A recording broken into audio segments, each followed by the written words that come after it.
Hello, I'm Sarah Grady Ackerman. There's no better story for Florida children than one about a heroic Native American. The 2010 Florida Book Awards gold medalist in children's literature is Jan Anino, and she's here with us to talk about her book, She Sang Promise, the story of Betty Mae Jumper, Seminole tribal leader. And thank you so much, Jan, for being here. Well, thank you for inviting me in, Sarah, and I thank your watchers for being interested in the Florida Book Award program. I hope some of them who are young people will grow up to be winners of the awards someday. Absolutely, absolutely. And this is one to look out for, because this is an amazing book for young children.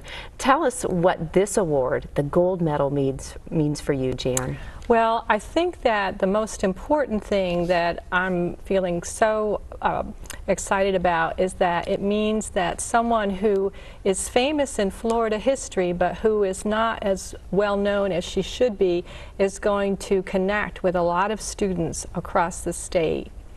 And what is so neat about this little background to this book is that this really has been many years in the making.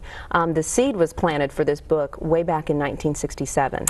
This is true. This is the year that Betty Mae Tiger Jumper was elected a chair of the tribe, the Seminole tribe of Florida, and she was the first woman elected.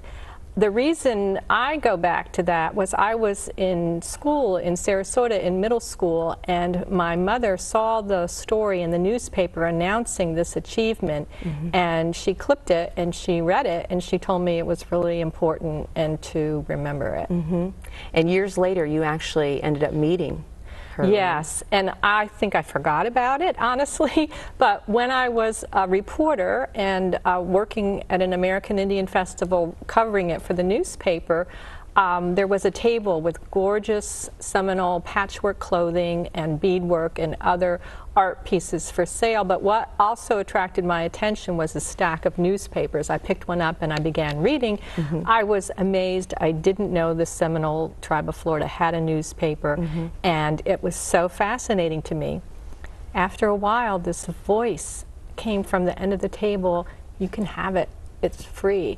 And I looked over, walked over, and there was a woman sitting on a low folding chair, and I immediately, my neurons started kicking in. I recognized her from that newspaper article of 1967. It was Betty Mae Jumper, and so we began speaking that day. Wow, and here you are now, winning a gold medal for a book about her life. What prompted you to want to write a book specifically for children? Well, a couple things. First of all, I went through our educational system in Florida, and I'm a very proud graduate of a middle school, a high school, and a university in our state. I did not get a lot about individual members of tribes, and I remembered that because my family always had an interest in history, but especially American Indian history.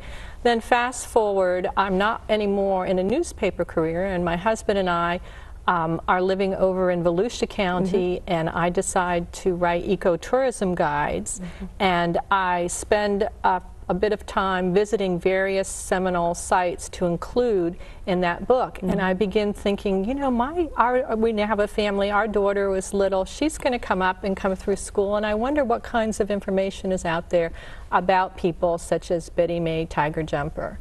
And there wasn't anything.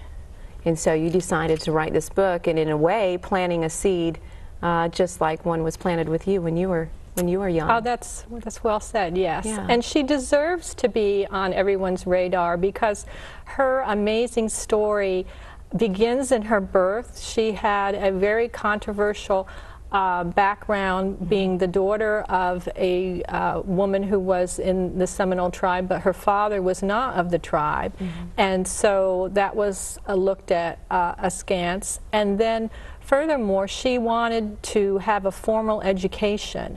She really wanted to learn to read, and so she went away from the tribe against the advice of her grandmother, who wanted her to remain very traditional and at the cook fire. And she loved the Seminoles, and I think she's a great example for children about how to follow the passion that is in your heart and yet honor your family traditions. She returned to her family and returned to her people, and because when she was away she trained in nursing, she was able to help them in the 40s and 50s and when she became active in creating the government and then the chair, she was even more able to help them. Such an incredible life. I understand why you would want to write about her. And I understand that Betty Mae Jumper passed away just this past January.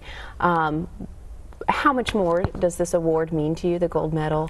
Well, I think it resonates because her family helped with the book in that they looked at it and made sure that our cultural contexts were correct.